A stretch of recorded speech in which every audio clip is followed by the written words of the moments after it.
भाजपच्या लोकांना धमक्या देऊन पक्षामध्ये घेण्याचे प्रकार वाढले आहेत असा नितेश राणेंनी शिंदेंच्या शिवसेनेवर आरोप केलाय। असे प्रकार होत असल्यानं कोकणात स्थानिक स्वराज्य संस्था निवडणुकीसाठी युती करायची नाही असं वक्तव्य नितेश राणेंनी केलंय। दरम्यान त्यांचे कार्यकर्ते आमच्या संपर्कात येत नाहीत का असं म्हणत त्यांनी शिंदेंच्या शिवसेनेला इशारा दिलाय। महायुती किंवा मित्र पक्षांनी एक दुसऱ्याचा मान सन्मान ठेवलंच पाहिजे। आम्ही महायुतीमध्ये आहोत। महायुतीमध्ये काम करत असताना अगर आमच्या भारतीय जनता पक्षाच्या कार्यकर्त्यांना अगर धमकवलं जात असेल, धमकून पक्षामध्ये घेण्याचे प्रकार होत असेल, तर मग महायुती टिकेल का? टिकवण्याची काय गरज आहे का? आपल्याला उभाटा पक्ष अगर आपला कॉमन शत्रू असेल तर आपण त्यांच्यावर टार्गेट करायला पाहिजे।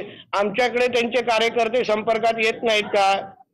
ते स्थानिक स्वराज्य संस्थेमध्ये ह्याच कारणामुळे आमच्या कार्यकर्त्यांना, भारतीय जनता पक्षाच्या कार्यकर्त्यांना महायुती करायची नाहीये। आणि पक्ष वाढवायचा असेल तर उभाटा फोडा ना, काय प्रॉब्लेम नाहीये।